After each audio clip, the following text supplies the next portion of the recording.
Fala aí, pessoal. Tô aqui trazendo essa aula que eu acredito que vai ser uma aula um tanto curta. Eu espero ainda conseguir me acostumar com essa dinâmica. Eu tava pensando mesmo, talvez, colocar as teorias, enfim, em slide, em coisas mais ilustrativas. Porém, como eu ia dizendo, eu meio que acabei me atrapalhando, eu meio que também não tô muito bom nisso ainda, mas enfim, sem mais enrolação, a gente vai falar aqui sobre os princípios da dinâmica, certo? Nas aulas passadas, né, a gente tinha tratado sobre cinemática, né, ao contrário da cinemática em que você estuda o movimento, a maneira como os corpos normalmente se comportam, né? Ou seja, você tem ali a presença de mudança de posição. Uma mudança de posição você tem, logicamente, uma velocidade. Uma mudança de velocidade você tem uma aceleração a uma dada direção, certo? Tanto para movimentos horizontais, certo? Cinemática horizontal, quanto a cinemática vertical, certo? Um movimento vertical, né? Quando a gente estava falando, né, estava tratando de queda livre, certo? Né, você tem aqueles problemas em que você consegue determinar mais ou menos o tempo com qual um objeto pode cair, certo? Isso tudo, logicamente, está relacionado à cinemática, certo? Você não tem ali, vamos dizer assim, uma preocupação do que vai causar aquele movimento, certo? Ao contrário da dinâmica. A dinâmica ela é a parte da mecânica, né, a parte da física que estuda os movimentos que vai se preocupar com as causas, certo? Com aquilo que vai causar o movimento. E dentro disso, a gente tem um conceito daquilo que a gente chama de força, certo? Então, assim, força é o agente físico cujo efeito dinâmico é a aceleração, certo? A gente vai ter em mente que força e aceleração elas vão estar diretamente relacionadas. Por quê? Porque eu tendo a presença de uma força, a gente vai observar que ela vai alterar um estado de movimento, ou seja, ela vai por exemplo, eu vou mexer essa caneta, eu estou aplicando uma força nela. Eu estou, logicamente, né, de maneira meio esdrúxula, fazendo uma aceleração nela, vamos assim dizer.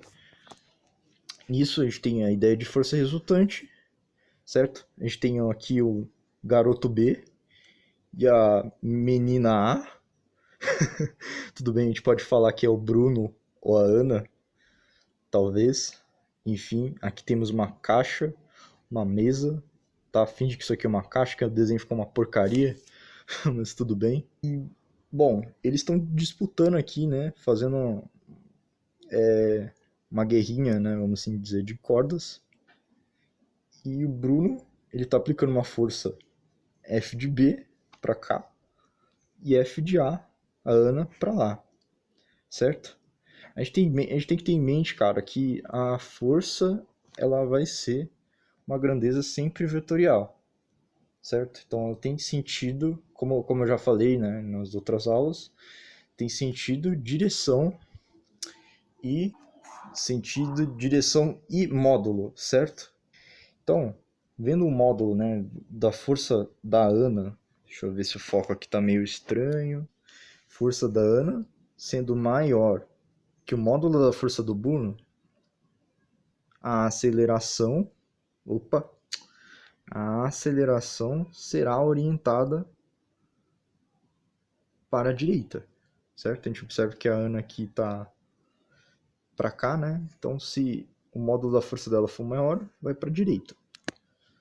Se as forças, né, o módulo dessas forças forem iguais, a gente vai ter uma aceleração, certo? Vai ter uma aceleração igual a zero, certo? Aí, a mesma coisa aqui pro Bruno, né? Se o módulo da força do Bruno for maior que o módulo da força da Ana, né? A boquinha aqui estiver virada para ele, a, a aceleração vai ser para a esquerda, né? Vai ser pro lado do Bruno. Isso é uma das noções primárias de força resultante, certo? A gente tem duas forças aqui sendo aplicadas, uma pelo Bruno e outra pela Ana, certo? E aqui a gente tem as particularidades de cada caso. Mas a gente pode também ter um esquema desse tipo, né? Finge que alguém tá puxando. Tem várias pessoas, umas estão puxando uma bolinha e outras estão empurrando essa bolinha. Então aqui tem F de 1, F de. Eu escrevi dois F de 1 aqui, mas enfim. F de 2, F de 3, F de 4, F de 5. F de N, né? Vai estendendo até o infinito, vamos assim dizer. Então a gente denota que a força resultante será a soma vetorial, né, das N forças que compõem o sistema, né? Oh, meu Deus. Depois qualquer coisa eu tiro foto aqui do negócio, tá? Não sei se vai ficar.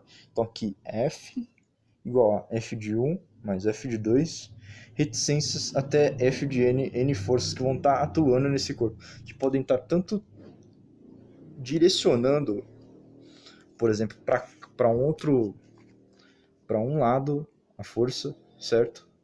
Vai estar acelerando por um lado ou desacelerando por outro, certo? Disso, como eu tinha falado, né, quando a gente tinha visto aqui, se as forças de Ana e de Bruno forem iguais, a gente tem a ideia de que não vai ter aceleração, certo? Portanto, se não vai ter aceleração, não vai ter mudança de velocidade. Se não vai ter mudança de velocidade, não vai ter mudança de posição. No entanto, a gente fala, né, que vai ficar parado o objeto. Mas a gente vai ver também que a ideia de parado ou não, ela vai depender diretamente de um referencial inercial, certo? Eu vou falar disso mais detalhadamente. Então, numa situação em que a gente tem objetos parados, a gente tem o equilíbrio de uma partícula, né, de um objeto, vamos assim dizer. Uma partícula está em equilíbrio quando as forças nela atuam é nula, ou seja, a força resultante aqui, certo? Se a aceleração aqui vai ser zero, consequentemente a força resultante vai ser zero. Então a soma das forças resultantes naquele corpo será zero. Quando a gente fala em equilíbrio estático, quando uma partícula se apresenta em repouso a um dado referencial, certo? Tudo, porque a gente vai ver, né, que, por exemplo, segundo a primeira lei de Newton, todo movimento ela depende de um referencial inercial, certo? E aqui a gente tem um exemplo de um foguete, certo? Que ele está andando, certo? Vamos dizer assim, é um foguete isso aqui, tá? Sei que ficou meio mal desenhado. Digamos, ele está sem propulsão, as forças dos planetas praticamente não interferem, dos astros, né, não interferem na trajetória, e ele está se movimentando indefinidamente, com velocidade constante, mas no referencial dele, ele está parado, ele está em repouso, certo? Mas quem observa de outro ângulo vai observar que ele está em movimento, vai observar que ele está em velocidade constante. Disso a gente tem a noção de inércia, que é a tendência dos corpos conservarem a sua velocidade vetorial. Então aqui, voltando a falar de inércia, a inércia ela é a tendência dos corpos conservarem sua velocidade vetorial, certo?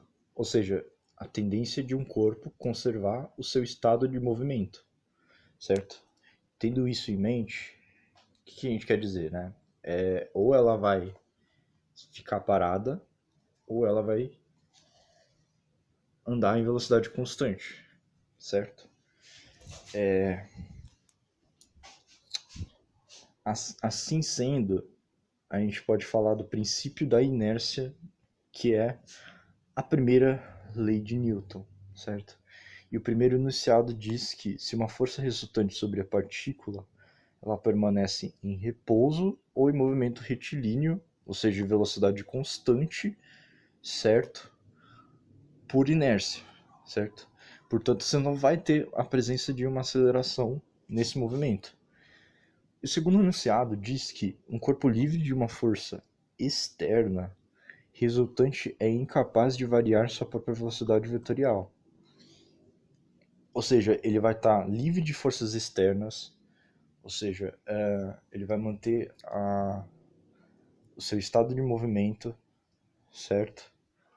E de certa forma, né, coloquialmente a gente tem a tendência de achar que ele vai estar parado, mas não, ele vai estar parado referente ao nosso, dependendo do referencial, certo?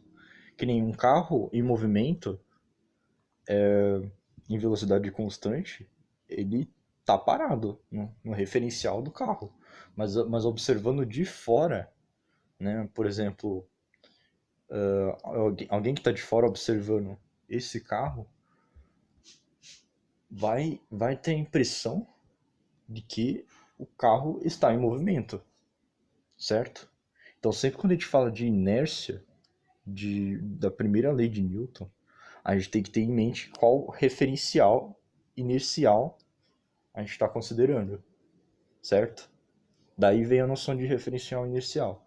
A gente vai perceber também que a primeira lei de Newton, certo? Que o princípio da inércia, ela vai estar diretamente relacionada com a segunda lei de Newton. Sendo assim, o princípio fundamental da dinâmica, ou a segunda lei de Newton, a gente tem uma força genérica aqui e uma aceleração aqui. Eu tenho uma força sendo aplicada, certo? Bem, né? Eu posso ter uma mesma força F1, né, nessa bola, vamos supor que é uma bola, que vai resultar numa aceleração A1. F2, uma aceleração um pouco maior que F1, resultando numa aceleração A2. F3, resultando numa aceleração A3. Se o módulo de F3, F2, F1, a gente também tem uma aceleração A3, A2, A1. Tudo isso vai seguir uma certa proporcionalidade, certo? Então, assim, o que vai mudar é F1, a força e a aceleração presente nesses movimentos, certo? Portanto, a gente tem F1 aqui, F3, sobre aceleração 3, F2, F3, F1 sobre A1. Tudo isso vai ser constante por um fator que não vai mudar, que é uma coisa que vai ser a nossa constante de proporcionalidade aqui do movimento, que é a massa do objeto, certo? Essa bolinha, vamos dizer assim, tem uma massa. Disso a gente tira a ideia, certo? Que a gente generaliza, né? Falar que tudo isso aqui é um F, e sobre esse F a gente tem essa aceleração. Assim sendo, a gente tem que a força resultante é igual a massa vezes a aceleração. De forma vetorial, a gente tem que a força é igual a massa, e a massa ela sempre vai ser um escalar igual a aceleração vetorial, vezes a aceleração vetorial, certo? A expressão que a gente denota para a segunda lei de Newton no sistema internacional em unidades, aqui a unidade de força, quilograma vezes metros por segundo ao quadrado, que é a unidade de aceleração, isso aqui é a unidade de massa. Tudo isso vai me dar Newton, certo? Eu tinha comentado que a, a primeira lei de Newton ela acaba sendo uma particularidade da segunda lei de Newton. Por que isso acontece? como a gente tinha visto, os corpos eles tendem a se movimentar em movimento retilíneo, velocidade constante, certo? Quando a gente tem velocidade constante, a gente não tem mudança de velocidade na trajetória. Portanto, se a gente não tem mudança de velocidade, a gente não tem aceleração. Então isso aqui vai zerar. E portanto, a gente não tem a presença de uma força externa agindo nesse movimento. Por isso, que zera. Bom, então é essa a aula de hoje. Eu espero que tenha sido, sido bem compreensível essa aula. Eu ainda vou passar bastante outros conteúdos. Vou falar sobre peso, sobre. Eu vou tentar fazer uma aula em slide. Isso é o melhor que eu tinha para hoje, tá? Porque também esses dias aí acabou dando umas confusão aqui em casa. E às vezes também nem sei qual que é o horário. Enfim, o melhor horário para tipo, gravar e fazer as coisas. Mas enfim, espero que tenha ajudado. Qualquer dúvida, coloca aí, conversa aí. Eu ainda pretendo passar umas listas, certo? Os exercícios a respeito de leis de Newton sobre dinâmica não costumam ser difíceis, tá? Quando se trata desses conceitos mais básicos. Portanto, assim, reitero que se tiver alguma dúvida, vê de novo. Reforce também os conceitos sobre vetores, porque quando a gente fala de forças, né, a gente vai ter presença de grandezas vetoriais ali, né? Quando a gente for fazer as operações, certo? Talvez eu poste uma coisa sobre vetor também de novo, para pelo menos reforçar, né? Para caso houver dúvida. E é isso, gente. Eu espero que vocês fiquem bem, bons estudos e até mais.